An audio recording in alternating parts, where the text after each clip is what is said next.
ஆய்தெழுத்து நிகழ்ச்சிக்கு அன்போடு வரவேற்கின்றோம். அவதூறு வழக்குகள் குறித்த விவாதம் மீண்டும் எழுந்திருக்கிறது. காரணம், திராவிட முன்னேற்ற கழகத்துடைய தலைவர் அவர் மீது அதிமுக அரசு சுமத்தி இருக்கக்கூடிய அவதூறு வழக்கில் நேரில் ஆஜராக முடிவு செய்திருக்கிறார். பொதுவாக அவதூறு வழக்குகள் பத்திரிகைகள் மீதும் தலைவர்கள் மீதும் போடும் போது நேர்ல ஆஜராவது அப்படிங்கிறது கட்டாயம் இல்லை, அதுல இருந்து விலக்குகள் வாங்குவது இயல்பான ஒரு விஷயம். ஆனால் திராவிட முன்னேற்ற கழகத்துடைய தலைவர் முன்னாள் முதலமைச்சர் நேர்ல இந்த ஒரு அவதூறு வழக்குல சம்மனை ஏற்று ஆஜராவது அப்படிங்கிறது பரபரப்பை கிளப்பி இருக்கிறது. இது குறித்த விவாதங்களை எழுப்பி இருக்கிறது. அவதூறு வழக்கு அப்படிங்கிறது ஆயுதமாக பயன்படுகிறதா அல்ல கேடயமாக பயன்படுகிறதாங்கிற கேள்விகளும் சேர்த்து எழுப்பியிருக்கிறது. கருத்து சுதந்திரமும் எழுத்து சுதந்திரமும் எல்லையற்றதா அப்படிங்கிற கேள்வியை எழுப்புகிறது. இதை மையப்படுத்தி ரெண்டு தரப்பிலையும் அரசியல் நடக்கிறதாங்கிற கேள்வி எழுப்புகிறது.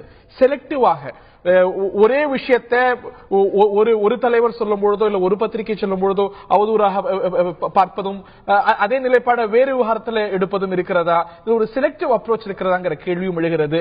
அவதூறு அப்படிங்கிற விஷயத்திலிருந்து பாதுகாக்கக்கூடிய உரிமையை ஒவ்வொரு தனி மனிதனுக்கும் இந்த அரசியலமைப்பு சட்டம் கொடுப்பது போல அரசுக்கு கொடுக்கவில்லையா, தனி மனிதர்களுக்கு கட்சி தலைவர்களுக்கு கொடுக்கவில்லையாங்கிற கேள்வி எழுந்திருக்கிறது. இது துஷ்பிரயோகம் செய்யப்படுகிறதாங்கிற கேள்வியும் சேர்ந்து எழும்புகிறது. அவதூறு வழக்குகள் ஆயுதமா கேடயமா? இன்றைய நிகழ்ச்சியில் விவாதிப்போம். இந்த நிகழ்ச்சியில் நம்முடைய பங்கேற்கிறார்கள் திராவிட முன்னேற்ற கழகத்துடைய செய்தி தொடர்புத்துறை இணைச் செயலாளர் திரு ஜெயராஜ் அவர்கள். வழக்கறிஞர் திரு ஜெயராஜ் அவர்களை அன்போடு வரவேற்கின்றோம். அதே போல மதிமுகவுடைய செய்தி தொடர்பாளர் வழக்கறிஞர் அந்தரிதாஸ் அவர்களை நிகழ்ச்சிக்கு அன்போடு வரவேற்கின்றோம்.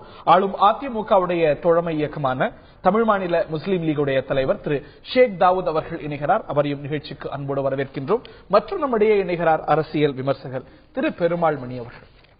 என்னுடைய முதல் கேள்வி திரு ஷேக் தாவூத் அவர்களுக்கு தான்.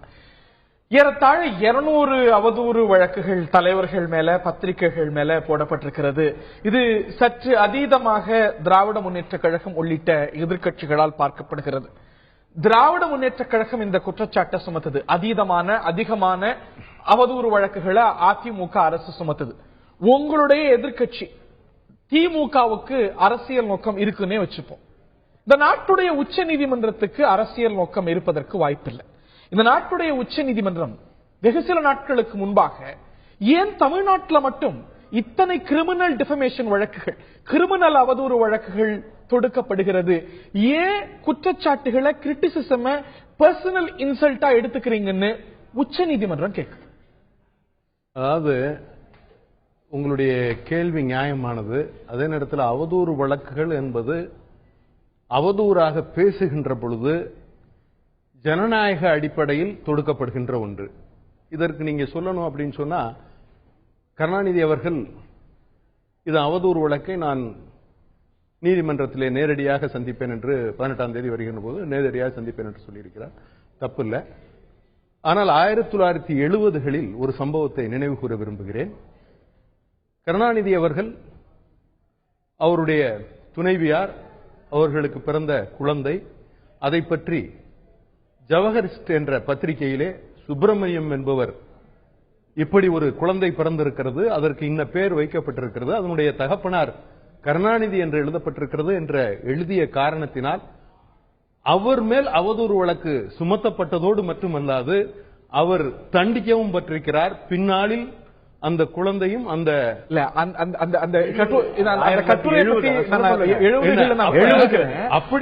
கட்டங்கள்ல வெறும் அந்த ஃபேக்ட் மட்டுமல்ல, அதற்கு பின்னால் கொடுத்திருக்கக்கூடிய விஷயங்கள், அதனுடைய அப்ரோச், இவை அவதூறாக சம்பந்தப்பட்ட திரு கருணாநிதி அவர்கள் பார்த்தார். அதற்காக கோர்ட்டுக்கு போறதுக்கு அதுதான் சொல்றேன். அப்ப உண்மை அந்த சம்பவம் உண்மையாக நடந்த சம்பவம், அதற்கு அவரிடம் ஆதாரம் இல்லை, அதை சொல்ல முடியல, அதனால் அந்த பத்திரிகையாளர் தண்டிக்கவே பட்டிருக்கார். அப்படிப்பட்ட ஒரு தண்டனையை தந்த கருணாநிதி அவர்கள் இன்று ஒரு அவதூறு வழக்கை நான் சந்திப்பேன் என்று யாரோ என்ன சொல்வது என்று சொன்னால், நீதிக்காக நீதியை மறுத்தவர்கள், அவதூறு வழக்கையே உண்மையாக மாற்றியவர்கள் நெடும்பயணம் செய்வதை போல் இருக்கிறது. இதையும் அவதூறு வழக்கை தொடுக்கிறதுக்கு செல்வி ஜெயலலிதா அவர்களுக்கு உரிமை இருக்கிறது, திரு கருணாநிதி அவர்களுக்கு உரிமை இருக்கிறது. அது எல்லாரும் சட்டம் கொடுத்திருக்கக்கூடிய உரிமை. ஆனா இப்ப கேள்விக்குள்ளாவது என்னன்னா, இதை தாண்டி கேள்விக்குள்ளாவது என்னன்னா, இதனது எண்ணிக்கை மிக அதிகமாக இருக்கிறது, மற்ற மாநிலங்கள்ல இது போன்ற அளவுக்கு இல்லையே அப்படிங்கிற கேள்வியை நீதிமன்றமே எழுப்புது. அதுக்கு என்ன காரணம் அப்படின்னா, அந்த அளவுக்கு அவதூறு அதிகமாக பரப்பப்பட்டிருக்கு, அவதூறு அதிகமாக பேசப்படுகிறது. ஆளுகின்ற அரசமைப்பை, ஆளுகின்ற முதல்வரை, ஆளுகின்ற கட்சியை அவதூறாக பேசுவதும் அவதூறாக செயல்படுத்துவதும் அதிக அளவில் இருக்கின்ற பொழுது, இப்ப நீங்க காங்கிரஸ்ல நீங்க எடுத்துக்கிட்டீங்கன்னா, உள்கட்சியில இருக்கிற ஒரு எம்எல்ஏ அதனுடைய தலைவர் மேல அவதூறு வழக்கு போட்டிருக்காங்க. அது ஆளுகின்றவங்களே இல்ல, அவங்களுக்குள்ள ஏற்பட்ட பிரச்சனைக்கு அவங்க அவதூறு வழக்கு போட்டிருக்காங்க. அதே மாதிரி கருணாநிதி அவர்கள் புரட்சி தலைவர் எம்ஜிஆர் அவர்களுடைய சிலையை டெல்லியில பாராளுமன்றத்தில் நிறுவ வேண்டும் என்று சொன்ன போது அதற்கு புரட்சி தலைவி அம்மா மேல 2 கேஸ் அவதூறு வழக்கு போட்டிருக்காங்க. நிறைய கேஸ் அரசு போடக்கூடிய அவதூறு வழக்குகள் இவ்வளவு எண்ணிக்கையில் இருக்கே அப்படிங்கிற கேள்வி. மற்ற மாநிலங்கள் எல்லாம் பத்திரிகைகளோ அரசியல் தலைவர்களோ பொறுப்போட பேசுறாங்க. தமிழ்நாட்டில் தான் குற்றச்சாட்டுகள் அதிகமாக மற்ற மாநிலங்களோட அவதூறு வழக்கு போட்டது ஜனநாயகத்தின நடைமுறை, அதனால வழக்கு போட்டிருக்காங்க. நிறைய பேர் அவதூறு வழக்குக்காக பத்திரிகைகளை எரிப்பதும், குமுதம் பத்திரிகையை உடைத்ததும், இப்படி நிறைய நிகழ்வுகள் இருக்கு. அவதூறு வழக்கு போடாம வேற மாதிரி நடைமுறை எடுத்துக்கொண்டதும் கலைஞர் ஆட்சியில நிறைய இருந்திருக்கு. இந்த மாதிரி எல்லா கட்சிகள் மேலே வச்சு அவதூறு வழக்கு என்பது என்ன? உங்களுக்கு ஜனநாயகத்தில் நமக்கு தரப்பட்டிருக்கிற உரிமை. அதனால அவதூறு வழக்கு ஆளுங்கட்சியை நீங்க அவதூறாக அதிகம் பேசுவதால் அவதூறு வழக்கு தொடுக்கப்பட்டிருக்கே தவிர அதுல நீங்க குற்றமாக, அதனாலதான் நீ வழக்காடு மன்றத்தில் சுதந்திரமாக உங்க கருத்துக்களை எடுத்து வைக்க முடியும். அது அவதூறுன்னு சொன்னா நீங்க சுதந்திரமாக எடுத்து வைக்க முடியும். எண்ணிக்கை டிஸ்ப்ரொபோர்ஷனேட்டா இருக்கு. அதாவது கிரிட்டிசிசத்தை பர்சனல் இன்சல்ட்டா எடுத்துக்கிறீங்களாங்கிற கோர்ட்டுடைய கேள்வியில பர்சனலா எடுக்கிறது இல்ல, உண்மையிலேயே இல்லாத விஷயத்தை சொல்லுகின்ற காரணத்தினால் அவதூறு வழக்கு அதிகமாக தொடுக்கப்படுகிறது. உங்களோட முதற்கட்ட கருத்தை எடுத்துக்கிறேன். திரு ஜெயராஜ் அவர்கள்ட்ட கேட்க விரும்புவது, திராவிட முன்னேற்ற கழகத்துடைய நிலைப்பாடு, அரசியல் தலைவர்கள், பத்திரிகைகள் மீது அதிகமான அவதூறு வழக்குகள் அதிமுக அரசுல கிரிமினல் அவதூறு வழக்குகள் பாய்கின்றன. இது ஒரு வகையான அடக்குமுறை அப்படிங்கிற ரீதியில தான் நீங்க பாத்துட்டு வரீங்க. இதை தாண்டி இந்த அவதூறுங்கிறது கிரிமினல் குற்றமா இருக்கக்கூடாது, சிவில் குற்றமா இருக்கணும். இதுவும் திராவிட முன்னேற்ற கழகத்துடைய இன்றைய நிலைப்பாடு. ஆனா இந்த நிலைப்பாட்டுக்கு நேர் எதிரான நடைமுறைகள் தான் உங்கள் ஆட்சியில பின்பற்றப்பட்டிருக்கிறது உண்மையா இல்லையா? Yes, absolutely correct. எப்படி தெரியுங்களா, 210 வழக்குகள் இந்த ஆட்சியில போடப்பட்டிருக்கு. திமுக ஆட்சியில் போடப்பட்ட வழக்குகளின் எண்ணிக்கை எடுத்து பாருங்க. எத்தனை கிரிமினல் கேசஸ் போடப்பட்டிருக்குன்னு எடுத்து பாருங்க. கேசஸ் போட்டு பாருங்க. நான் என்ன கேட்கிறேன், இந்த ஆட்சியில் ஒரு பப்ளிக் ப்ராசிக்யூட்டர் நியமிக்கப்பட்டிருக்கிறார். உண்டா இல்லையா கேளுங்க. உங்களுக்கும் தெரியும். தனியாக இதற்கென்றே ஒரு துறை அமைக்கப்பட்டு அவதூறு வழக்கு தொடுக்கப்படுவதற்காகவே ஒரு வழக்கறிஞர் நியமிக்கப்பட்டு 24 மணி நேரம் அவருக்கு பணி கொடுக்கப்படுகிறது. அதிமுக ஆட்சியில் கண்டிக்க கூடாது. அதிமுக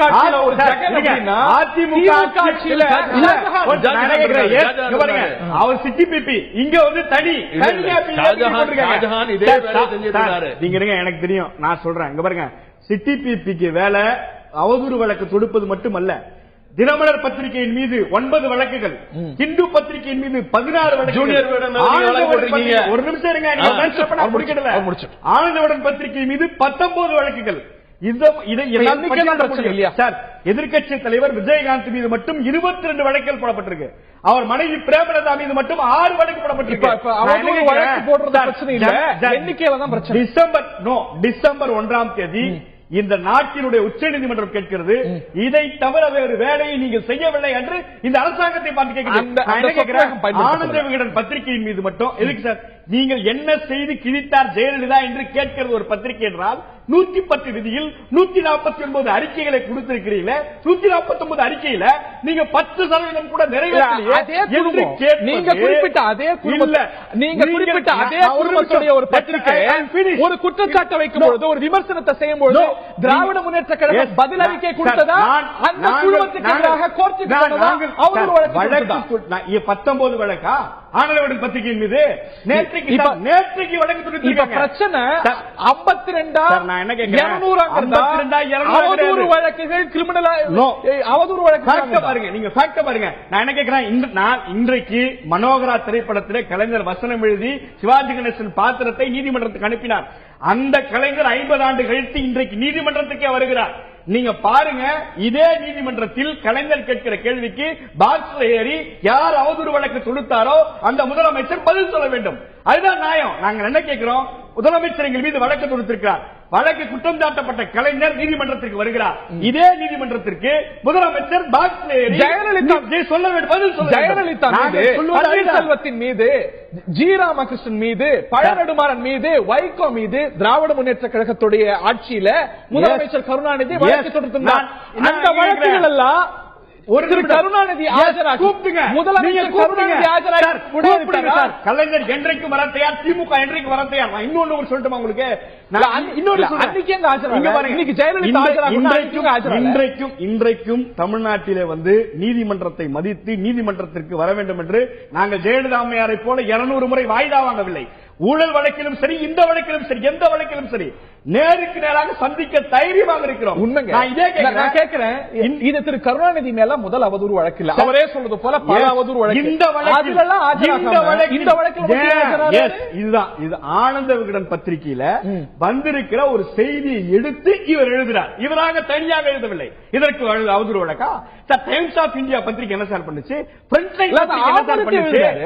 சென்னை மூழ்கி இருக்கிறது, செம்பரம்பாக்கம் தண்ணீரால் மூழ்கி இருக்கிறது என்று கட்டுரை போட்டதற்காக டைம்ஸ் ஆஃப் இந்தியா மீது வழக்கா? நாங்கள் கேட்கிறது அருகாமையில பத்திரிகை தவிர எல்லா பத்திரிகை மீதும் அவதூறு வழக்கு. விழுப்புரம் பக்கத்துல தண்டவாளத்துல ஒரு பிரச்சனை. இதுக்கு காரணம் இது இதே குழுமம். நீங்க எந்த குழுமத்தை ஆதரிச்சு நீங்க ஆதரிக்கல சொல்றேன். அந்த குழுமத்து மேல வழக்கு தொடுக்கப்பட்டிருக்கு இன்னைக்கு கேட்கிறீங்களோ, அதே குழுமத்து மேல, அதே வெளியீட்டாளர் மேல நீங்க வழக்கு. திமுக ஆட்சியில அண்ணன் வைகோ மீது ஒருமைப்பாடு வழக்கு போடப்பட்டது. தேசிய ஒருமைப்பாட்டுக்கு குந்தகம் விளைவித்து பேசினார். ஒரு நிமிஷம் நானே சொல்றேன், நீங்க சொல்லவே தேவையில்ல. பொட்டாவில கைது செய்யப்பட்டதற்கு பிறகு அவர் மீது போடப்பட்ட இந்த வழக்கை அவர் திமுக கூட்டணியில் இருக்கின்ற பொழுது கூட வாபஸ் வாங்க வேண்டும் அவரும் கேட்கவில்லை. அவர் நீதிமன்றத்துக்கு வருகிறார், நாங்கள் இன்றைக்கு நீதிமன்றத்துக்கு வருகிறோம். சார், நான் தெளிவா ஒரு விஷயம் சொல்றேன். ஒரு வழக்கு அவதூறு வழக்கு போட்டு ஒருவரை நசிக்க வேண்டும் என்று ஒரு எதிர்குரலை இருக்கக்கூடாது இந்த அரசுக்கு எதிராக என்று நினைப்பது என்பது இல்லங்க. ஜனநாயக நீங்க ஓட்டு போட்டிருக்கீங்க எனக்கு தெரியாது. நான் ஜெயலலிதா அம்மையாருக்கு ஓட்டு போடல. ஓட்டு போடாட்டையும் ஜெயலலிதா அம்மையார் தான் எனக்கு முதலமைச்சர். ஆனால் நம்மால் வாக்களித்து நாம முதலமைச்சர் நாற்காலியில் உட்கார்ந்து இருக்கிறான் என்ற எண்ணம் இல்லாமல் அள்ளி ராஜ்யத்தை போல இதெல்லாம் தர்பார் 200 அவதூறு வழக்கு போட்டா அள்ளி ராஜ்யம், 52 வழக்கு போட்டா நான் கேட்கிறேன் சார். நான் கேட்கிறது ஒரே கேள்வி. 149 110 அறிவிப்புகளை வெளியிட்ட முதலமைச்சர் ஜெயலலிதா ஏன் அதை நிறைவேற்றவில்லை என்று கேட்பது அவதூறா? இங்க சிப்காட் திருமணிசையில சிப்காட் வரும் சொன்னீங்களே, ஏன் வரல? துணை நகரம் என்று கேட்பது அவதூறு. இதை விட திமிராக ஆறுதல் சொல்ல முடியாதுன்னு சொல்வது. செய்தி ஆசிரியர் மீது வழக்கு போட்டு பார்த்திருப்பீங்க, நிருபர் மீது வழக்கு போட்டு பார்த்திருப்பீங்க, செய்தி வாசிப்பாளர் மீது வழக்கு போட்டிருக்காங்க. 19 வயசு பெண் இன்றைக்கு நீதிமன்றத்துக்கு வந்து போறாங்க டெய்லி. உங்களுக்கு தெரியுமா அந்த செய்தி? கேப்டன் செய்தியினுடைய தொலைக்காட்சியினுடைய 19 வயது பெண் மாதம் வாய்தாவிற்கு கூட்டில் வந்து நிற்கிறார் ஜெயலலிதா அம்மையாரால். இவர் என்னவோ 1970 அந்த கல்யாணம் சொல்லுகிறார். நாங்க என்ன கேட்கிறோம்? 2010 எல்லாரும் மேலையும் போட்டிருக்கீங்க, ஆசிரியர் மேல, அசோகன் மேல போட்டிருக்கீங்க, பதிப்பாளர் மேல போட்டிருக்கீங்க, எல்லாரும் மேலையும் போடப்பட்டிருக்கு. நீங்க போட்டா சரி, அதிமுக போட்டா தவறா? நீங்க போட்டா சரி, அதிமுக போட்டா தவறா?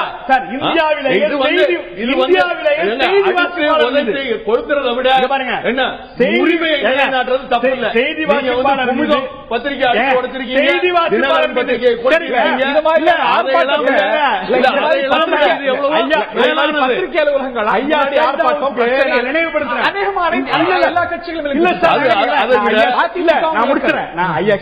நினைவுபடுத்துறேன். நக்கீரன் பத்திரிகை அடித்து உடைக்கப்பட்ட பொழுது 200 எஃப்ஐஆர் போட்டிருக்காங்க நக்கீரன் வழக்கு. நக்கீரன் பத்திரிகை மீது ஒரு சம்பவத்துக்கு 200 வழக்கு போடுவது ஜனநாயகமா?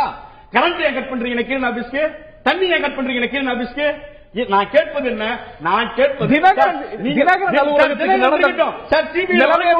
சிபிஐ வழக்கு போட்டு சார், சிபிஐ வழக்கு நடந்துச்சு. இப்ப கொடுக்க சொல்லுங்க, நக்கீரன் வழக்கு சிபிஐ கொடுக்க சொல்லுங்க. இந்த 200 வழக்கு சிபிஐக்கு மாற்ற சொல்லுங்க. நாங்க சந்திக்க நேரா இருக்கும். சிபிஐக்கு மாற்றினார் கலைஞர் முதலமைச்சர் நக்கீரன் வழக்க, தினகரன் வழக்க. நீங்க அதே மாதிரி இந்த நக்கீரன் வழக்கையும் நீதிமன்றத்தில் மாற்ற சொல்லுங்க. உங்களுக்கு 52 அவதூறு வழக்குகள், கிரிமினல் வழக்குகள், அரசு சார்பில் தொடக்கப்பட்ட வழக்குகள், பத்திரிகைகள் மீது தொடுக்கப்பட்ட வழக்குகள், எதிர்க்கட்சிகள் மீது தொடுக்கப்பட்ட வழக்குகளுக்கு ஒரு நியாயம் இருக்கும் அப்படின்னா எங்களுக்கு 200 பேர் மேல வழக்கு போடுற அளவுக்கு நியாயம் இருக்கு. நான் கேட்பது ஒரு வார்த்தை அல்ல. நாங்கள் கேட்பது 110 விதியின் கீழ் அம்மையார் ஜெயலலிதா அறிவித்த திட்டங்கள் ஏன் செய்யவில்லை என்று கேட்டால் நீங்கள் அவதூறு வழக்கு போடுவீர்களா? இல்லங்க, இந்த ஊழல் நடந்திருக்கு, அந்த ஊழல் நடந்திருக்கு, பருப்புல ஊழல் நடந்திருக்கு. இன்னொரு விஷயம் சொல்லவா? சாட்சியம் இல்லாம இன்னைக்கும் திருக்கோவளை தீய சக்தினா நமது எம்ஜிஆர் கலைஞரை விழிக்குது. 94 வயது பெரியவர் சக்கர நாற்காலி நீதிமன்றத்துக்கு வராரு. நீங்க திருக்கோவளை தீய சக்தி விழிக்கிறீங்க. நாங்க என்னைக்கு அவதூறு வழக்கு போட்டோம்? முரசொலியிலோ நமது முரசொலி எடுத்து காட்டுங்க சார். இப்ப காட்டுங்க ஒரு வார்த்தை ஜெயலலிதா அம்மையாரை தவறாக வருந்திக்கிட்டோம். நீங்க எடுத்து சொல்லுங்க. பால்கனி பாவை சார், நீங்க எடுத்து காமிங்க சார். நமது எம்ஜிஆரோ முரசொலியோ எடுத்து பார்க்கும்போது அதுல இல்லாத அவதூறுகள் வேற எங்க பார்க்க? நான் எடுத்து காட்டுங்க. நான் என்ன கேட்கிறேன் சார், எல்லா கருத்தையும் எதிர்கொள்ளணும். நாங்கள் திருமதி அப்படின்னு சொல்வதெல்லாம் நாங்க என்ன தெரியுமா சொல்றோம்? நீங்கள் சொல்லுகின்ற எந்த வார்த்தைக்கும் ஆதாரம் கிடையாது. நாங்கள் சொல்வதற்கு ஆதாரம் உண்டு. செல்வி ஜெயலலிதாவை எந்த ஆதாரத்தில் எந்த பத்திரிகையில் சொல்லுங்க. திரு கருணாநிதி அவர்கள் சொன்னார். பத்திரிகை செல்வி ஜெயலலிதா அவர்களை அவதூறு திருமதி ஜெயலலிதா தெரிந்து பத்திரிகையாளர் சந்திப்புல ஒரு முறை இல்ல பல முறை திமுக டெபர்மேஷன் கேசஸ்ல எதெல்லாம் பைண்ட் ஓவர் ஆகுமோ அதை மட்டும் பேச முடியும். ஏன் நாங்க அதை பேச இல்லாத ஒரு விஷயத்தை சொல்லக்கூடாது. 16 மாசம் கழிச்சு அதிமுக அலுவலகத்துக்கு நீதிமன்றத்தில்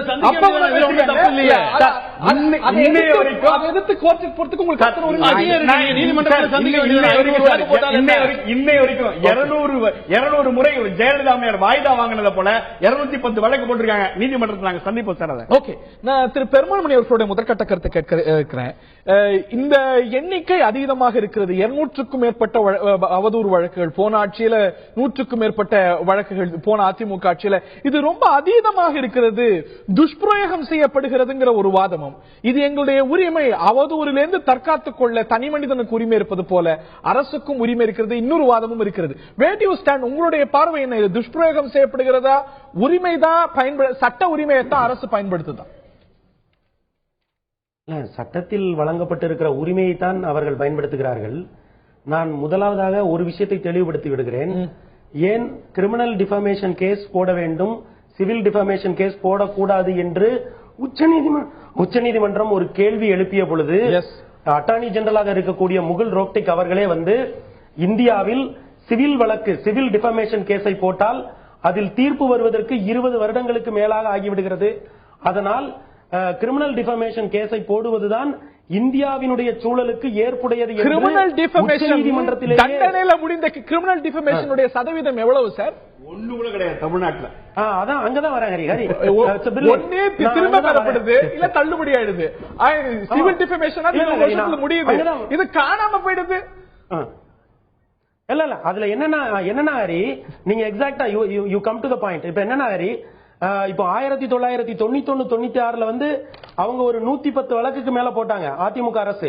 ஆனால் அந்த அரசினுடைய இறுதி காலத்தில் எல்லா வழக்குகளையும் அவர்களே வாபஸ் பெற்றுக் கொண்டார்கள்.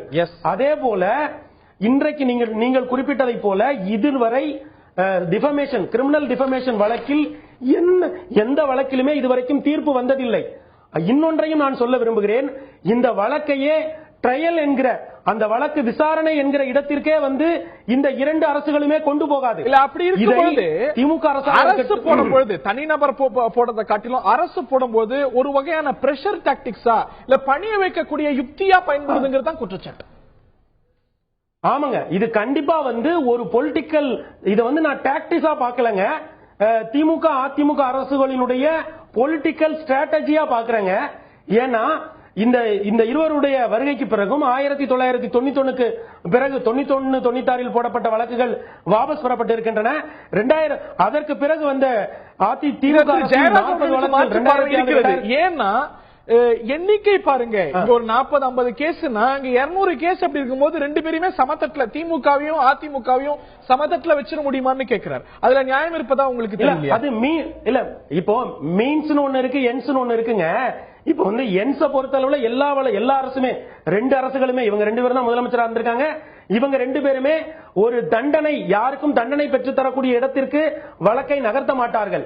ஆனா நீங்க நமக்கு எல்லாருக்குமே தெரியுங்க, கலைஞரையா அவர்கள் ஊடகத்தோடு ஒரு நெருக்கமான இணக்கமான ஒரு உறவை வைத்திருப்பவர் என்கிற அடிப்படையிலேயும் திராவிட முன்னேற்ற கழக அரசு பொதுவாக ஊடகங்களுடன் ஒரு இணக்கமான போக்கை கையாளும் என்கிற இந்த சகிப்புத்தன்மை விஷயத்தில் சற்று ஒப்பீட்டளவில் அதிமுக அரசை விட அதிகமான சகிப்புத்தன்மை உடைய அரசு என்கிற அளவிலேயும் இந்த எண்ணிக்கை மாறுபடுகிறதே தவிர வழக்கினுடைய முடிவை வைத்து பார்ப்போமே ஆனால் இந்த இரண்டு அரசுகளுமே நீங்க கிரிமினல் டிஃபமேஷன் வழக்கு போடுவார்கள்.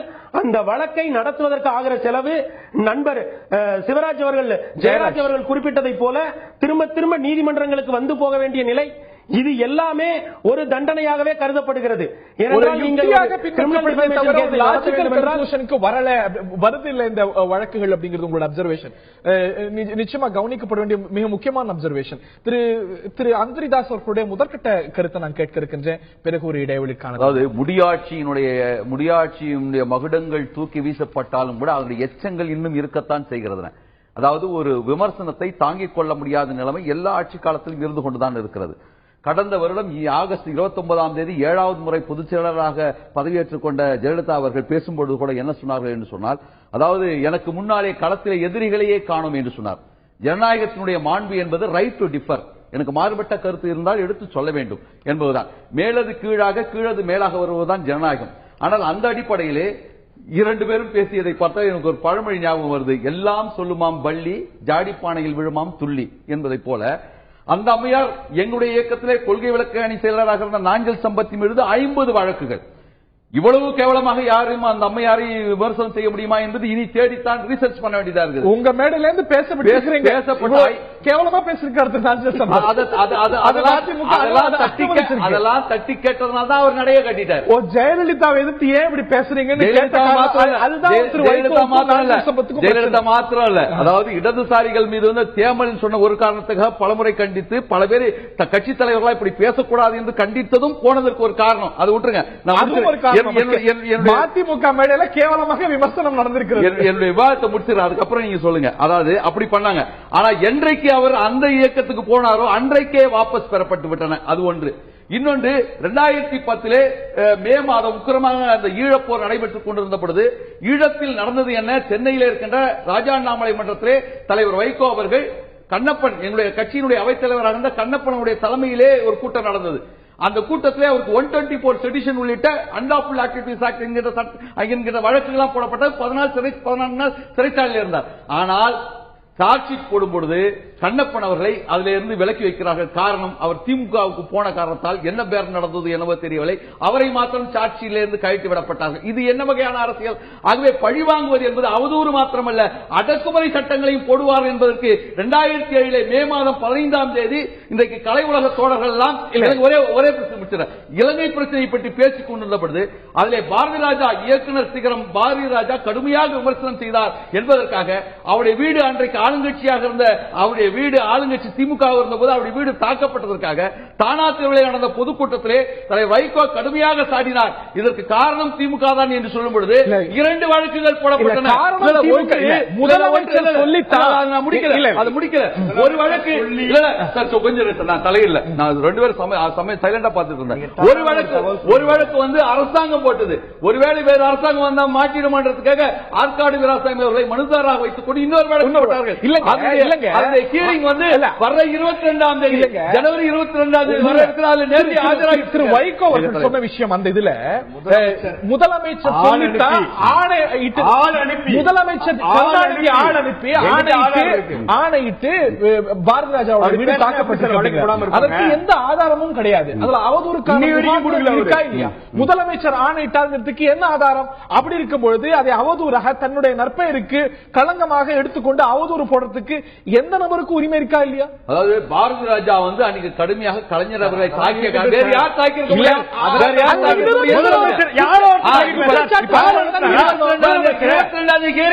அதுல நாங்க ஆதாரம் நீங்க வாங்க. ஆற்காடு வீராசாமி மனு போட்டாரோ கலைஞர் போட்டாரோ வாங்க. நாங்க சொல்றோம் ஏன் கண்டப்பட விடுவிச்சாங்க நாங்க பேசுறோம். வைகோ வந்து ஏன் மாவட்ட செயலாளர் கூட்டத்தில் திமுகவோடு இணக்கமாக போங்கள் என்று சொல்லிவிட்டு பெட்டி வாங்கி மாறிவிட்டார். நான் ஓடுகாலி சொன்னா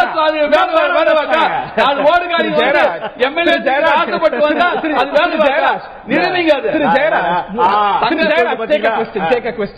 முதலமைச்சர் ஆணையிட்டு தான் பாரதி ராஜா வீடு தாக்கப்பட்டது அப்படிங்கிறதுக்கு ஆதாரம் இல்ல. ஆகையினால அவதூறு வழக்கு போடுறீங்க. பருப்புல ஊழல் நடக்குது, இதுல பால்ல ஊழல் நடக்குது அப்படிங்கிறதுக்கு ஆதாரம் இல்லாம குற்றச்சாட்டு வைத்தா அது பத்திரிகையில போடவே கூடாதா? இல்லங்க, ஏன் பத்திரிகையில போடவே கூடாது? உங்களுக்கு ஒரு நியாயம், உங்களுக்கு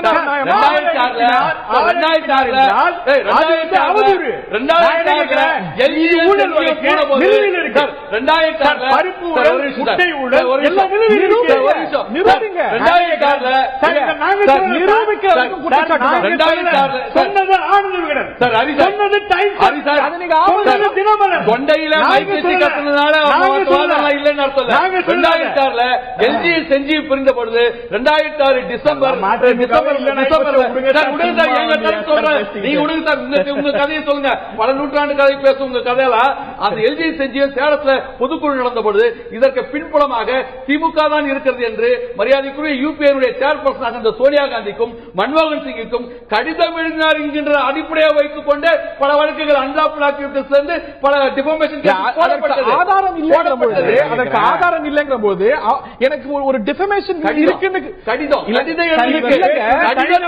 எலெக்ஷன் கமிஷன் ஒரு தாயகத்தை ரவுடியை வச்சு கபலீகரம் செய்ய வேண்டும் என்கிற அந்த சூழ்நிலை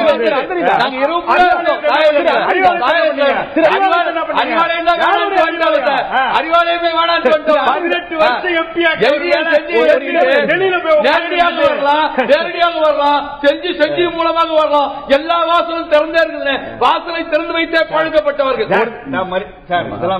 தவறான எல்லா வாசலும் திறந்திருக்கிறது. எல்லா வாசலும் திறந்திருக்கிறது.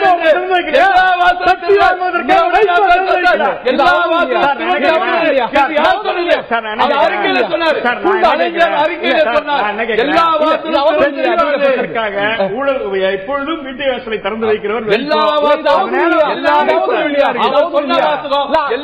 சொன்னதுக்காக வழக்கு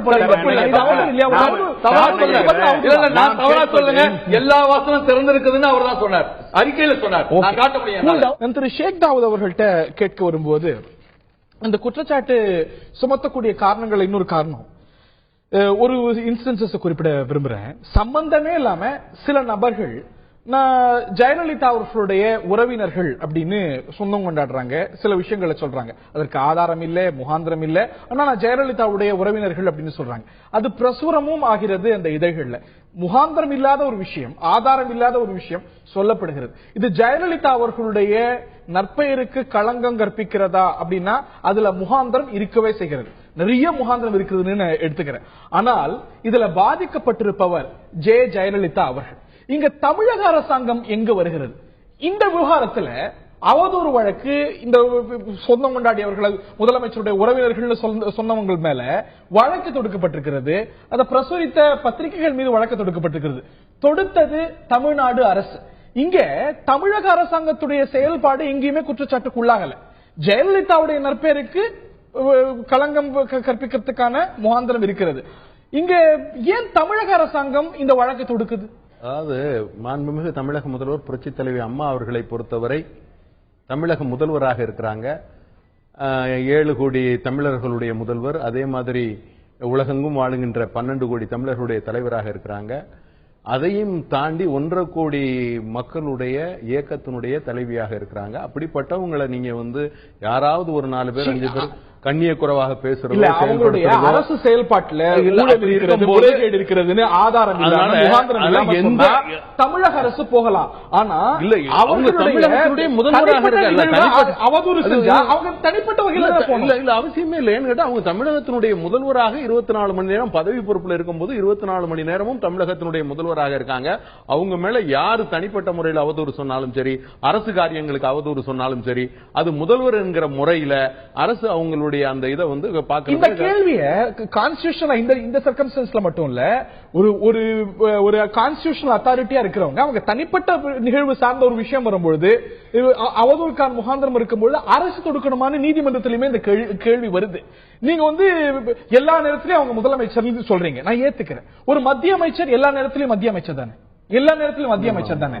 ஆனா சமீபத்தில் அருண்ஜேட்லி மீது ஒரு குற்றச்சாட்டு சுமத்தப்படுது. அவர் மத்திய அமைச்சரா இல்லாத ஒரு காலகட்டத்தில், அவர் டிடிசிஏ அப்படிங்கிற ஒரு அமைப்புடைய தலைவரா இருந்த பொறுப்பு வைத்த காலகட்டத்தில் நடந்த ஒரு குற்றச்சாட்டு அரவிந்த் கெஜ்ரிவால் சுமத்ரா. அதற்கு அவதூறு வழக்கு தொடுக்கப்படுது. தொடுப்பது இந்திய அரசு அல்ல, மத்திய அமைச்சர் சம்பந்தப்பட்டிருப்பது அப்படிங்கறதுனால இந்திய அரசு அல்ல, அருண்ஜேட்லி அப்படிங்கிற தனிநபர். He happens to be the finance minister of the country. ஆக அவருடைய இந்திய அரசு செயல்பாடு இல்லாம அவர் மீதான தனிப்பட்ட விமர்சனங்கள் அப்படிங்கும்போது அவர் கோர்ட்டை நாடுகிறார். அரவிந்த் கெஜ்ரிவாலும் சிவில் டிஃபமேஷனுக்கு பதில் தொடுக்கிறார். இங்க அரசு நிர்வாகம் பயன்படுத்தப்படணும். இல்ல அதுதான் நீங்க அவர் அரசு நிர்வாகத்தில் இல்லாத காலகட்டங்கள்ல அதிக நாள் எதிர்கட்சிகள் இருந்திருப்பாரு. அவர் அந்த டெல்லி கிரிக்கெட் வாரியத்தினுடைய தலைவராகவோ அந்த செயலாளராகவோ இருந்து செயல்படுத்தியிருக்காரு. அதுல அவர் செய்த குற்றச்சாட்டுகளுக்காக அது பண்ணப்பட்டிருக்கு. இங்க மாண்புமிகு தமிழக முதல்வர் புரட்சித் தலைவி அம்மா அவர்களை பொறுத்தவரை தொடர்ந்து எதிர்கட்சி தலைவராக இருப்பாங்க, இல்லைன்னா முதல்வராக இருக்காங்க. கண்டிப்பாக ஒரு எதிர்கட்சி தலைவராக இருக்கும் பொழுதோ இல்லாட்டி முதலமைச்சருடைய செயல்பாடு குறித்த அவதூறு தொடுக்க முதலமைச்சர் அரசு செயல்பாடு குறித்து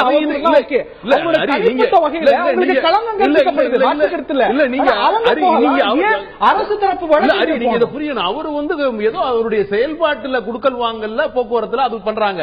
இங்க குடுக்கல் வாங்கல் செயல்பாட்டுல இல்ல, இவருடைய நற்பெயருக்கு களங்கம் விளைவிக்கிறதுக்கு நபர்கள். முதலமைச்சர் தமிழக அரசாங்கத்துடைய நற்பெயருக்கு அப்படிங்கும்போது அரசு போகலாம். ஆனா இல்ல, முதலமைச்சருடைய நற்பெயருக்கு களங்கம் விளைவிக்கும் போது அந்த அரசு தானே அதுல செயல்படலாம்.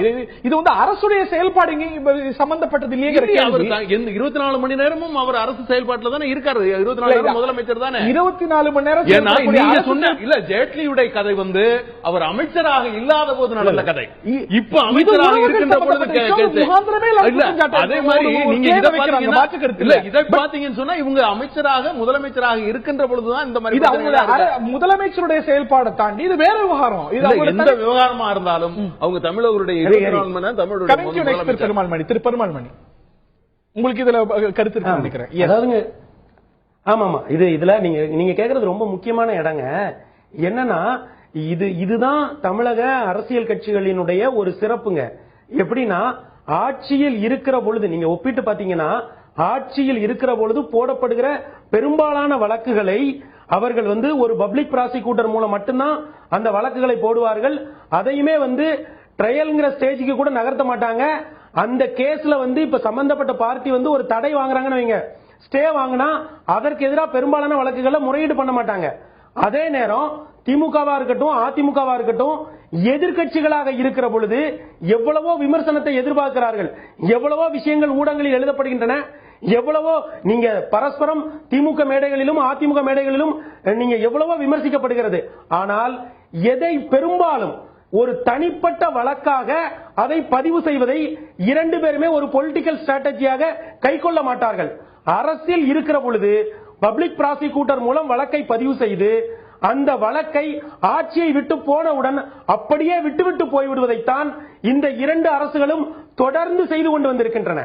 ஆக இந்த 2 திராவிட இயக்கங்களுமே இந்த கிரிமினல் டிஃபமேஷன் வழக்கு என்பதை ஒரு பொலிட்டிக்கல் ஸ்ட்ராட்டஜியாக இப்போ நீங்க ஒரு விஷயம் பத்தி எழுதுகிற பொழுது அதற்கு மீது தொடர்ந்து எழுதாமல் இருப்பதற்கு ஒரு தடை போடுவதற்கான ஒரு உத்தியாகவே இதை பயன்படுத்துவதாக நான் நினைக்கிறேன். ஹரி, ஓகே, நான் உங்களுக்கு ஒரு விஷயம் பெருமாள் மணி சாருக்கு நான் சொல்லணும்னு நினைக்கிறேன்.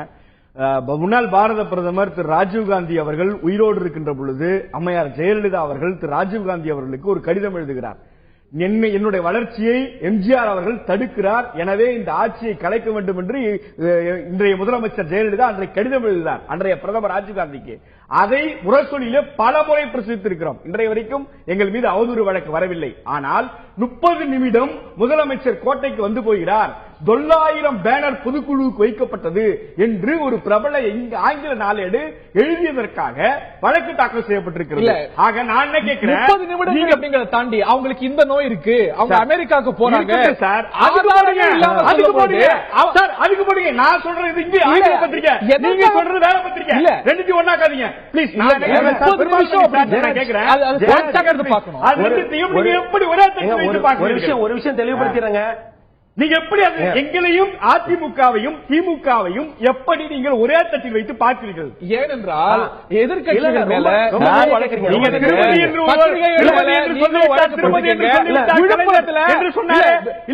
விழுப்புரத்துல தண்டவாளம் உடைஞ்சு போயிருக்கு, அரசியல் செஞ்சதுன்னு இதே பத்திரிகை கேட்டா இதே நாங்கள் கேட்பது டெல்லி இந்திய ஏகாபியம் தமிழ் மீது கை வைத்தால் டெல்லியின் மீது நாங்கள் கால் வைப்போம் என்று நாடாளுமன்றத்தில் திமுக உறுப்பினர் பேசியிருக்கார். அன்றைய காங்கிரஸ் அரசு அவதூறு வழக்கு போடவில்லை. இல்ல ஜெயராஜ், நீங்க சரியா சொல்றீங்க. அதாவதுங்க, செவிகைப்ப சொற்பொருக்கும் வேந்தன் அப்படின்னு சொல்லி திருக்குறள்லயே இருக்குங்க. 2 முதலமைச்சர்களுமே அரசியலுக்கு வந்துவிட்டோம், செவிகைப்ப சொற்பொருக்கும் வேந்தர்களாகத்தான் இருக்க வேண்டும் என்பதில் 2 பேருமே தேவை தனி மனிதர்களுக்கு இல்ல அப்படிங்கும் போது அவதூறு எதிர்த்து கோர்ட்டுக்கு போகக்கூடிய உரிமை எல்லாருக்கும் இருக்குங்கும் போது ஏன் தலைவர்களுக்கு முதலமைச்சர்களுக்கு இருக்கக்கூடாது? இது சட்டத்தில் கொடுக்கப்பட்டிருக்கக்கூடிய உரிமை. அதாவதுங்க, திரு ஜெயராஜ் அவர்கள் கேட்கிறார், ஒரு விஷயத்துக்கு அவதூறா நாங்க சொன்னோம். திரு இளங்கோவன் அவர்கள் கூட சமீபத்தில் ஒரு கேள்வி கேட்டார். நான் ஒரு அமைச்சர் மேல ஒரு குற்றச்சாட்டு வச்சேன், ஒரு குற்றச்சாட்டு வச்ச போது அவதூறு வழக்கு போட்டாங்க, இன்னொரு குற்றச்சாட்டு வைக்கும் போது போடல, ஆகையினால அது உண்மை அப்படிங்கிறார். அவதூறு வழக்கு போடல அப்படிங்கறதுனாலேயே ஆதாரம் இல்லாம சொன்ன ஒரு விஷயம் உண்மையாகுது அப்படின்னா அவதூறு வழக்கு போட வேண்டிய ஒரு நிர்பந்த அரசுக்கு வந்துருது இல்லையா? அது எந்த அரசாக இருந்தாலும். நீங்க ஆதாரம் இல்ல, நீங்க எப்படி சார் எந்த கொடுக்கல அவரு ஒரு அமைச்சர் இருக்கு பாருங்க. நீங்க என்னங்க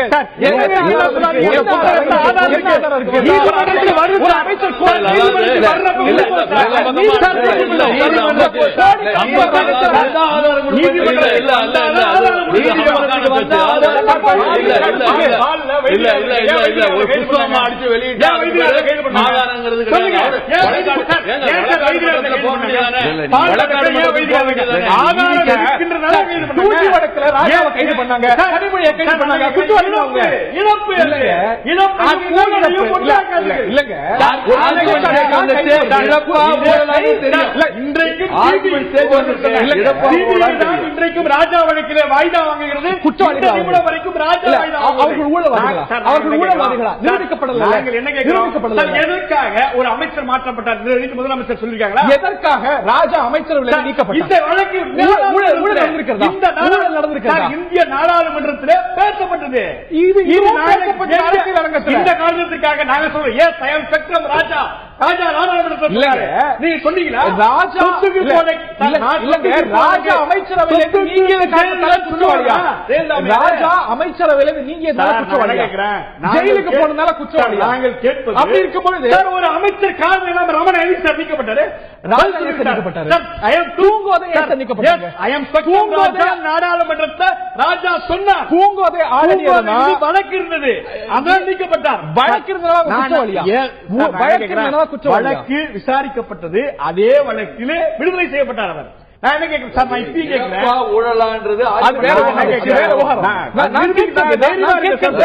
நான் கேட்கிறேன் குற்றச்சாட்டை வைக்கும் பொழுது அது நிரூபிக்கக்கூடிய பொறுப்பும் தலைவர்களுக்கு இருக்கிறது. அது இல்லாத போது அது யாரோ அது திரு கருணாநிதியோ ஜெயலலிதா அவர்களோ திரு வைகோ அவர்களோ யாராக இருந்தாலும் அது எதிர்த்து ஒரு அரசு கோர்ட்டு போட்டு உரிமை இல்லையா? நிரூபிக்கப்படல என்ன பண்றது?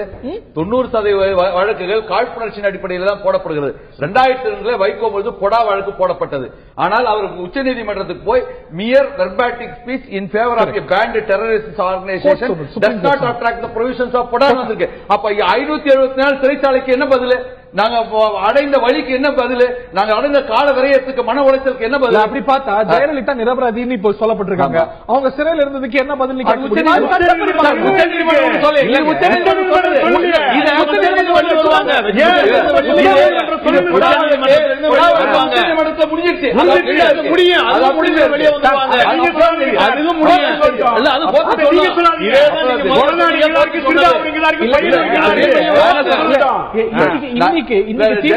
ஒரே ஒரு கேள்வி மட்டும் பிரச்சனை. 2007 LTD political wing secretary Tamilselvan இதுக்கு ஆதரவா கலைஞர் ஒரு கவிதை நான் சொல்லிட்டு மத்திய சென்ட்ரல் கவர்மெண்ட் அவரை நெருக்கிச்சு. அந்த நேரத்தில் அவருடைய இரங்கல் கூட்டத்துக்காக ஒரு ஊர்வலம் போகும்போது வைகோ அவர்களை நெடுமாறன் அவர்களை தடை செய்து இன்றைக்கும் வழக்கு நிலுவையில் இருக்கு. இன்றைக்கு மாநில அரசுக்கு நான் என்ன கேட்கிறேன் சார், வழக்கு பதிவு செய்யப்படுவது என்பது ஒரு வழக்கை பதிவு செய்யக்கூடாதா? அப்ப வழக்கு பதிவு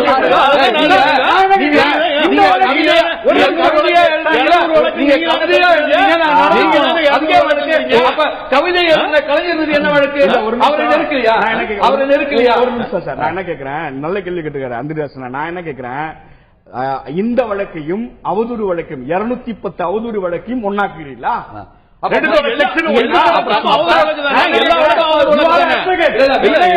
நீங்க தெளிவாக நீங்க வைகோ மேல் போடப்பட்ட வழக்கு ஒண்ணா? திமுக ஆட்சியில 19 பத்திரிகையாளர் தாக்கப்பட்டிருக்கிறார்கள். தினகரன் பத்திரிகையில 3 பேர் இருந்தாங்க. அந்த அரசாங்கம் ஒரு வழக்கு இந்த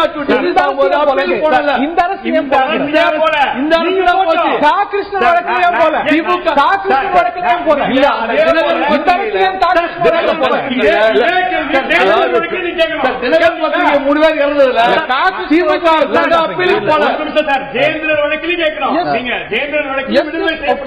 சங்கரராமன் கொலை வழக்கு நீங்க கேட்கணும். நாங்க கேட்கிறோம் ஒரு நிமிஷம். நான் என்ன கேட்கிறேன், இந்த அவதூறு வழக்குகளை இந்தியாவிலேயே எந்த மாநிலமும் செய்தி வாசிப்பாளர் மீது வழக்கு போட்ட ஒரு மாநிலம் சொல்லுங்க சார்.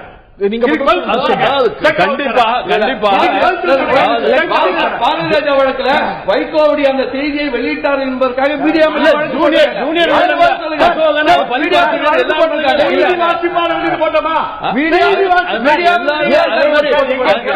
ஒரு அரசாங்கத்துடைய கடமை குமுதம்ல எழுதினாரு அப்படிங்கிறதுக்காக விஜயகாந்த் மேல என்ன கேட்கிறோம், நீங்க யாரை விட்டுருக்கீங்க? நீங்க யார செய்தி வாசிப்பாளர் மாற்றி மடக்கி நீங்க போட்டீங்களா இல்லையா? அவரு வழக்கு போட்டீங்களா? ஒரு உரிமை. அப்ப அதே உரிமை அதிமுக அதிமுக போட்டு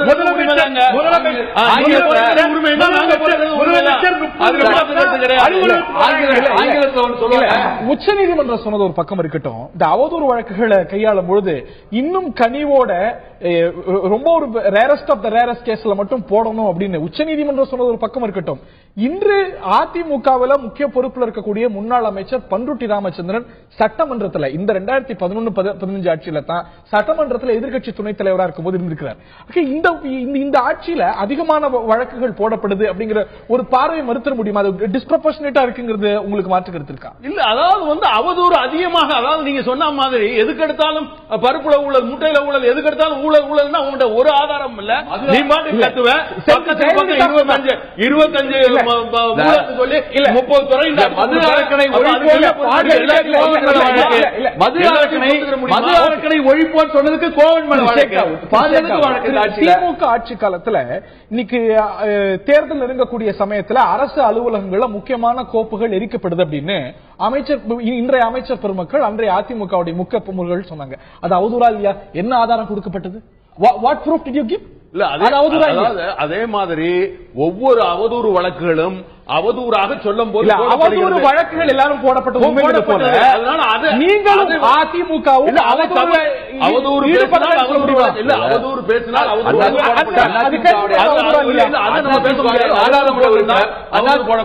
அதிமுகவுடைய நாடாளுமன்ற உறுப்பினர் எஸ்.எஸ். சந்திரன் அவர்கள் கலைஞர் அவர்கள் இந்த வீட்டிலிருந்து அந்த வீட்டுக்கு போவதற்கு பிளைஓவர் அமைத்திருக்கார் என்று பேசியது மிகப்பெரிய அவதூறு என்று எல்லா கட்சிகளும் சொன்னது. ஏன் வழக்கு போடல? அவதூறு வழக்கு ஏன் போடல? திருமதி ஜெயலலிதா திரு கருணாநிதி சொன்னார். நிச்சயமாக அவதூறுக்கான முகாந்திரம் இருக்கிறது. திருக்குவளை தீய சக்தி, திருக்குவளை தீய சக்தி அப்படிங்கிறது அவதூறா இல்லையா? அதாவது இது நீங்க இதை பேசிக்கிட்டே போனீங்க அப்படின்னு சொன்னா அவதூறுக்கு மேல அவதூறு தான். நீங்க அவதூறு பேசினால் அவதூறு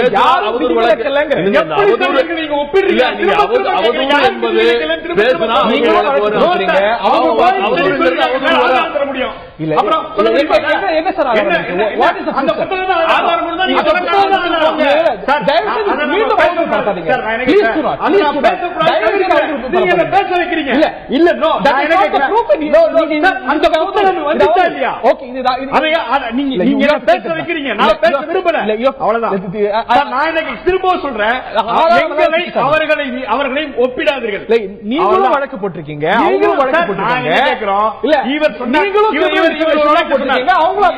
எண்ணிக்கை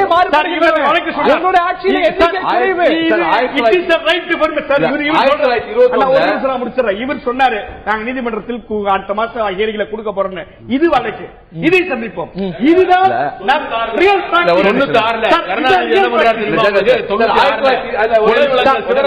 கொலை வழக்குல போட்டா இருக்குன்னு சொல்லிட்டு தமிழக நினைச்சு அவங்க அந்த கொலை வழக்குல அந்த சொல்லிட்டு அது சொன்னாரு. ஆனா அதுல புதிய திருப்பம் சொல்றாரு. எப்படின்னு சொல்லி ஒரு படத்தை பத்திரிகையில் வெளியிட வைத்தார். ராஜீவ்காந்தி கொலையில் புதிய திருப்பம் என்று அவரே அவதூறை பரப்பினார். அது அவதூறு இல்லையா? அவதூறுக்கு இல்ல. நீங்க என்ன கேக்குறீங்க? திமுக ஆட்சி காலத்துல அவதூறு வழக்குகள் போடப்படலையா அப்படிங்கிற நான் கேட்கிறேன். உங்க ஆட்சி காலத்துல நீங்க எதிர்கட்சியா இருந்த போது அவதூறு பரப்பலையான்னு கேட்கிறேன். இல்ல அவதூறு அதிகமாக இருக்கிறது.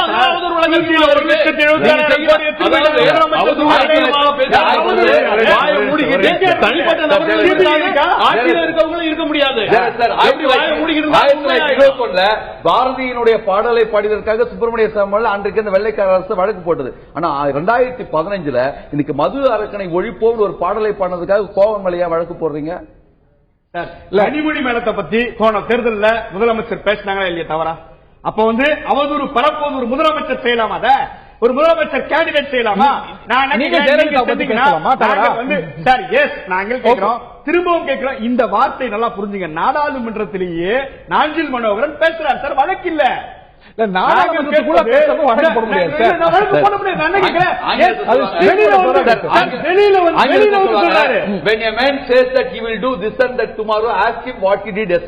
நேற்றைக்கு என்ன செய்தார் என்று இரண்டு ஆட்சியாளர்கள் யோசிப்பது நல்லது. நியாயமான கூற்று. நீங்க ஆட்சிக்கு வருவீர்கள், ஆனால் அதுக்கு பிறகு இந்த ஒரு வாசகம் உங்களுக்கும் பொருந்தும். நான் திரு பெருமாள் மணி அவர்கள்ட்ட இறுதியான கருத்தை நான் கேட்க இருக்கின்றேன். இப்போ இதை தாண்டி உச்ச நீதிமன்றத்தில் அவதூறு அப்படிங்கிறது சிவில் குற்றமா இருக்கணுமா, கிரிமினல் குற்றமா இருக்கணுமா அப்படிங்கிற கேள்வியும் இதனால எழுந்திருக்கிறது. தேசம் முழுவதும் திரு அரவிந்த் கெஜ்ரிவால், இங்க தமிழ்நாட்டிலிருந்து சுப்பிரமணியன் சுவாமி, நக்கீரன் கோபால் இவர்கள்லாம் சம்பந்தப்பட்ட வழக்குல இந்த கேள்வி உச்சநீதிமன்றத்தில் எழுப்பப்பட்டிருக்கிறது. அவதூறு குறித்து அதுவும் ஒரு சுதந்திர இந்தியாவில் ஒரு ரீவிசிட் பண்ணக்கூடிய, மீண்டும் இதில் ஒரு மறுபார்வை பார்க்க வேண்டிய ஒரு முக்கியமான தருணத்தில் இருப்பதா நினைக்கிறீங்களா? நாம திரு பெருமாள் மணி இறுதியான கருத்து. ஆமாங்க, அதாவதுங்க இப்ப நீங்க பாத்தீங்கன்னா இதுல செல்ஃப் சென்சார்ஷிப், செல்ஃப் ரெகுலேஷன் இந்த இரண்டையுமே ஊடகங்களுக்கு அரசியல் சாசனம் வழங்கி இருக்கிறது. அரசியல் சாசன பிரிவு 19 19 கீழ் 2 19 கீழ் 1 நாம் கருத்துக்களை சொல்வதற்கான உரிமையை நமக்கு வழங்கி இருக்கிறார்கள். அப்படி வழங்கி இருக்கிற அந்த உரிமையை நாம் எந்த அளவிற்கு பயன்படுத்த வேண்டும் என்பது ஒவ்வொருவரும் தனிப்பட்ட முறையில் பிரயோகிக்கிற ஒரு சூழ்நிலையில் தமிழகத்தில் இந்த வழக்குகள் எவ்வாறு அரசியல் களத்தில் பயன்படுத்தப்படுகிறது என்பதை கொஞ்சம் பொதுமைப்படுத்தி தான் பார்க்க வேண்டும். இவர்கள் அப்படி பயன்படுத்துகிறார்கள், அவர்கள் இப்படி பயன்படுத்துகிறார்கள் என்று சொல்லிவிட முடியாது. இந்த இரண்டு அரசுகளுமே இந்த வழக்குகளை பதிவதில் நான் ஒரு பொதுத்தன்மை இருப்பதாக பார்க்கிறேன். இந்த வழக்குகளை அந்த நேரத்தில் நான் ஒரே எண்ணிக்கை வித்தியாசம் சொல்லுங்க. ஒரு 10 நிகழ்வும் ஒரு நிகழ்வும் ஒன்னாயிடுமா? இல்ல சரி. இப்ப நீங்க வந்து இல்ல இப்ப நான் முதல்ல இந்த அவதூறு வழக்குகள் எல்லாவற்றையுமே ஒரே பொது தளத்தில் வைத்து நாம் பார்க்க கூடாது. ஏன்னு கேட்டீங்கன்னா, இந்த அரசு வந்த பிறகு போட்ட முதல் வழக்கு என்னன்னா, முதல்வர் அவர்களுடைய உணவு பழக்கத்தை பற்றி ஒரு வார இதழ் கட்டுரை எழுதுகிறது. அந்த கட்டுரையை நூற்றாண்டு காலமாக இருக்கக்கூடிய ஒரு ஆங்கில பத்திரிகை அப்படியே மொழிபெயர்த்து போடுகிறது. சப்ஸ்டான்ஸ்ல ஒன் போல இருக்குது. அப்போ இதுதான் முதல் வழக்காக வந்து நக்கீரன் மீதும் இந்த ஹிந்து என்ற ஆங்கில பத்திரிகையின் மீதும் போடப்படுகிறது. அப்படி பார்க்கிற பொழுது அவதூறு வழக்குகள் எல்லாவற்றையுமே நாம் ஒரே தளத்திலே வைத்து பார்க்க கூடாது. சில வழக்குகள் அதனுடைய சப்ஸ்டான்ஸ் உண்மையிலேயே அதில் வந்து சப்ஸ்டான்ஸ் இருக்கிற விதத்தில் போடப்படுகிறது. வேறு சில வழக்குகள் இப்ப நான் ஒன்னு சொல்றேங்க, ஒரு வார பத்திரிகை ஒரு முதல்வர் அவர்களை கடுமையாக விமர்சித்து ஒரு 12 பக்கத்துக்கு ஒரு கட்டுரை எழுதுகிறார்கள். அதற்கு அடுத்த வாரமே என்ன செய்கிறார்கள் என்றால், எதிர்க்கட்சி தலைவர் வேட்டியை மடித்து கட்டிக்கொண்டு வெள்ளத்தில் சென்று மக்கள் பணி செய்கிற ஒரு புகைப்படத்தை அட்டைப்படத்தில் போடுகிறார்கள். அதை லட்சக்கணக்கான போஸ்டராக மாநிலம் எங்கும் ஒட்டுகிறார்கள். இந்த நுண்ணரசியலை அந்த பத்திரிகை செய்கிற பொழுது அந்த பத்திரிகையின் மீது அந்த பத்திரிகையின் மீது இந்த நுண்ணரசியலை நிறுத்துவதற்காக அந்த வழக்கு போடப்படுகிறது. கட்டுரை மேல ஒரு பார்வை இருக்கலாம். பட் இதனால இதுவும் அதனால அதுவும் ஒப்பிடணுமாங்கிற கேள்வி இருக்கிறது. அது நீங்க இல்ல முடிச்சிரு. அதாவது நீங்க ஒரு வாரத்துல நீங்க முதலமைச்சரை விமர்சிச்சீங்கன்னா அதற்கு அடுத்த வாரம் ஒன்று நீங்கள் எதிர்க்கட்சி தலைவரை விமர்சிக்கலாம். ஆனால் நீங்கள் மரபுப்படி அதான் மரபு இல்லீங்களா? ஆனா நீங்க என்ன பண்றீங்க, வெள்ளம் அடிக்கிற பொழுது இல்ல அப்படியாப்பட்ட நுண் அரசியலை பத்திரிகைகள் எடுக்கிற பொழுது இந்த கிரிமினல் டிஃபமேஷன் வழக்கு என்பது அந்த நுண்ணரசியலை தடை செய்வதற்கான ஒரு உத்தியாக பயன்படுத்தப்படுகிறது. ஆக அவதூறு வழக்குகளை நாம் ஒரே தளத்தில் வைத்து பார்ப்பது தவறு.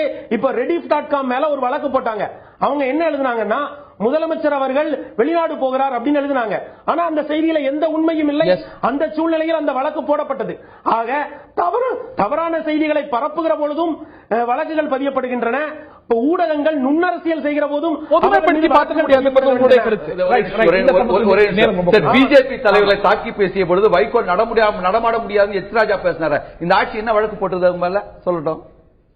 அதே போல கலிங்கப்பட்டியில ஜெயலலிதா அவர்களும் ரொம்ப கடுமையா பேசினாரு. அதற்கும் இந்த அரசு உங்க மேல வழக்கு போடல. போட்டிருக்க கலிங்கப்பட்டி வழக்கு போட்டு அவருடைய தம்பி மீது அவர் தம்பி மீது நாங்க நீதிமன்றத்துக்கு வராமையா இருக்கிறோம். பொது சொத்துக்களை சேதம் பண்ண வழக்கு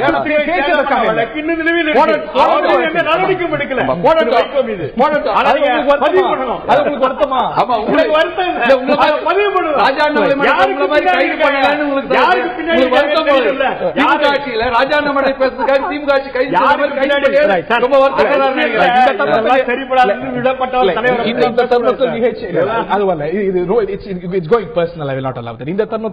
நிறைவு செய்தாக வேண்டும். தமிழ்நாட்டில் ஏன் அதிகமான அவதூறு வழக்கு அப்படின்னு உச்சநீதிமன்றம் கேள்வி எழுப்புகிறது.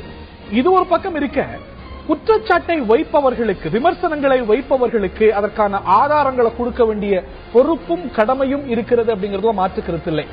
அவதூறிலிருந்து தற்காத்துக் கொள்ள நீதிமன்றத்தை நாடுவதற்கு தனி மனிதர்களுக்கும் அரசு பொறுப்பில் இருக்கிறவங்களுக்கும் உரிமையை வழங்குவது இந்த நாட்டுடைய அரசியல் சாசனம், இந்த நாட்டுடைய சட்டங்கள். அதை பயன்படுத்த அனைவருக்கும் உரிமை இருக்கிறது. தனி மனிதர்களுக்கும் உரிமை இருக்கிறது, அரசுக்கும் உரிமைகள் இருக்கிறது. துஷ்பிரயோகம் செய்யப்படுகிறது அப்படிங்கிற கேள்வி இன்னொரு பக்கம். ஒரு குற்றச்சாட்டு, முகாந்திரம் இல்லாத ஒரு குற்றச்சாட்டு வைக்கப்படும் பொழுது அது மக்கள் மன்றத்தில் எடுபடாமலே போயிடும். உதாரணத்துக்கு திரு காமராஜர் மேல ஹைதராபாத் வங்கியில பணம் வைத்திருக்கிறார், இந்த மாதிரி நிறைய குற்றச்சாட்டுகள் வைக்கப்பட்டது. இவையெல்லாம் அவதூறுகள். ஆனால் அது மக்கள் மன்றத்தில் எடுபடல. இந்த அவதூறுகள் குறித்து இது ஒரு கிரிமினல் குற்றமா இருக்கணுமா, சிவில் குற்றமா இருக்கணுமா அப்படின்னு நீதிமன்றத்தில், இந்த நாட்டுடைய உச்ச நீதிமன்றத்திலையும் வழக்கு நடந்து கொண்டிருக்கிறது. தொடர்ந்து இது ஒரு விவாத பொருளாகவே வந்து கொண்டிருக்கிறது. ஒரு சுதந்திர நாட்டில், அதுவும் நம்முடைய அரசியலமைப்பு சட்டம் பல்வேறு மாற்றங்களுக்கு உட்பட்டிருக்கிறது. இந்த அவதூறு சட்டம் குறித்த மாற்று பார்வையும் இப்பொழுது எழத் தொடங்கி இருக்கிறது. எது நிலைக்கப் போகிறது பொறுத்திருந்து பார்ப்போம். இந்த நிகழ்ச்சியில் பங்கு பெற்ற விருந்தினர்கள் அனைவருக்கும், பார்த்த நேயர்களுக்கும் நன்றி.